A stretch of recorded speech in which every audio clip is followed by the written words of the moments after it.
Թևանյան, երեկ Նիկոլ Փաշինյանը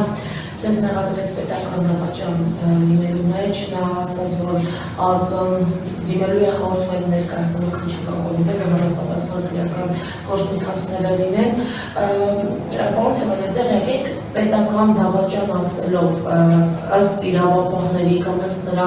նրանց, ինչպես է դրսևորվել պետական դավաճանությունը ձեր կողմից, ինչի մասին է խոսքը ընդհանրապես գնում, ԱՏ-ից, քննչական կոմիտեից, ձեզ հետ կապվել, չեն կապվել, ի վերջո ձեզ հետ կապված քրեական պրոցեսները լինելու, ինչ-որ բան ասել են, չեն ասել, ծանոթացել են, եկել են ձեր հետևի շին, եկել չի եկել, և դուք ենթադրում եք ձեզ կանոնավորելու են, չեն կանոնավորելու, և վերջին հարցը, ինչպես է գնահատում, որ Արցախի մեջ գտնվող Փաշինյանը հազարարական է տալիս իրավապահներին, կարծես այսպես ազգակ կարող նաև դատարաններին, որպեսզի ձեր վերաբերյալ բարոյներ լինեն, ձեզ բանտ նստեցնեն։ Ես արդեն նշեցի, որ պետական դավաճանը Նիկոլ Փաշինյանն է, ինձ հետ կապված ոչնչից տեղյակ չեմ և չի կարող տեղյակ լինել, որևէ հարց այդ թեմայով չի կարող լինել, ինքը ապօրինություն է արել հենց հանրահավաքի ժամանակ ցույցումներ տալով, բայց դա իր պարագայում նորություն չէ, մարդը դատարանները շրջափակում էր ապօրինաբար, իդեպ դրա համար էլ է դատվելու և նաև սահմանադրական դատարանի վրա էր հարձակվել, դրա համար էլ է դատվելու, ինքը բազում հոդվածներ է շարունակել ու այս դեպքում ինքը կարելի ասել գործում է սերիական մարդասպանի տրամաբանությամբ, այսինքն քանի որ գիտի, որ արդեն վերջ, եթե ինքը իշխանությունից զրկվեց և չհասցրեց ճողոպրել, ինչպես որ տարբեր դեպքերում եղել է իր պարագայում, ինքը պետք է արդեն պատասխան տա Հայաստանի դատարանի առաջ։ Ինձ հետ կապված ես որևէ տեղեկատվություն չունեմ, ենթադրում եմ, որ ինչ-որ պրոցեսներ սկսելու են, երևի հիմա գործը կարում են, վերակարում են, մտածում են ինչ անեն, բայց այնքան սպիտակ թելերով է լինելու այդ ամեն ինչը, որ ուղղակի մարդիկ տեսնելու են, թե ինչպիսի հանցավոր և ճղճի իշխանության հետ գործ ունեն, որովհետև ինչ-ինչ, բայց ինձ նման մեղադրանք ներկայացնելը ես իրեն մարդկայնորեն չեմ ներելու, բացի իրավաքաղաքականից ես ասեմ, որ դա ճիշտ ասած իր պարագայում հակառակ իմաստով է աշխատելու, դա յուրօրինակ օրհնություն է, որ մեր քաղաքացիները տեսնեն, թե իրականում ով է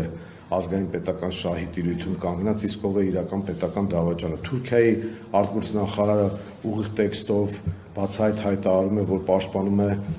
այս ճարիքին։ Մակրոնը գալիս է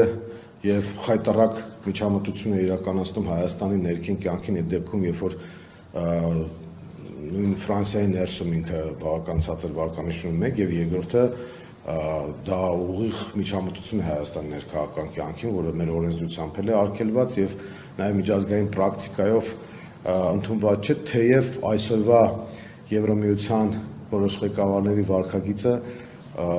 ցույց է տալիս, որ այդ առումով պետք չի զարմանալ, իրենք խայտառակ ձևով միջամտեցին Մոլդովայի ընտրություններին, ուզում էին միջամտել Բելարուսի ընտրություններին, Վրաստանում 2008-ին արեցին քայլեր, որով բերեցին նրան, որ Վրաստանն ու Ռուսաստանը մշտապես պրոբլեմներ ունենան և դառնան մանրադրամ, Վրաստանի այսօրվա իշխանությունները չեն վարում Սաակաշվիլու քաղաքականություն, դրա համար քննադատության են ենթարկվում Եվրամիության այդ գլոբալիստական և հակազգային իշխանությունների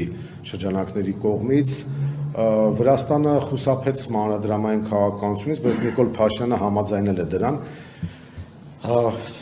Ցավալին այն է, որ Արևմուտքի այդ շրջանակների ծրագիրը դա նշանակում է ուղիղ Թուրքիայի ազդեցության աճ Հայաստանում։ Ռազմաբազայի հեռացումից Հայաստանի դաշնակիցների զրկվելուն հաջորդած այդ գործընթացներին հետևելու է թուրքական զորքերի ներխուժումը։ Թուրքիան ոչինչ չի խանգարել, որպեսզի ինքը մտնի Իրաք, մտնի Կիպրոս, մտնի Սիրիա, և հիմա ընդամենը մի փոքրիկ գործոն է մնացել, որ Հայաստանը չենթարկվի ասպատակության, դա ռուս-իրանական հաշվեկշռի արդյունքում է, որ մեր պետությունը դեռևս գոյություն ունի։ Շատերին թվում է, որ ՄԱԿ-ով ճանաչված Հայաստանի Հանրապետությունը ամեն դեպքում կմնա քարտեզի վրա, բայց այս իշխանության վարած քաղաքականության դեպքում մենք կարող ենք ունենալ մի վիճակ, երբ որ Հայաստանի Հանրապետությունը արժանանա Արցախի ճակատագրին։ Կարող է անունը այդպես մնա, կամ կարող է փոխեն լկտիաբար Արևմտյան Ադրբեջան դնեն, բայց Նիկոլ Փաշինյանի ծրագիրը պետք է նայել իր անձնական պրիզմայի տեսանկյունից։ Ինքը իր կաշին է ուզում փրկել, ինքը հասկանում է, գիտի թե ինչ է արել եւ գիտի թե ինչ է ուզում անել։ Հիմա մտածում է կամ ես մինչև սերիական մարդասպանի տրամաբանությամբ պետք է գնամ ու զոհաբերեմ հիմա արդեն ամբողջ Հայաստանի Հանրապետությունը, ոնց որ Արցախը զոհաբերեց, եւ փրկեմ իմ կաշին, հետո կորոշի փախնել Անկարա, Բաքու, Փարիզ կամ Կանադա, ասենք, դա արդեն երկրորդական հարց է տվյալ դեպքում, ինքը այդ ուղղությամբ է գնում, այսինքն ինքը պետական դավաճանության բեռը շալակին կատարում է քայլեր, որոնք իրեն բերելու են մի վիճակի, երբ որ պարզ չի դառնալու, թե իր ճակատագիրը ինչպիսին է լինում, բայց ինքը ուզում է փրկվի, այն ինչ որ ձեռք է բերել պահպանի, այսպես, մենք այդ պրիզմայով պետք է նայենք։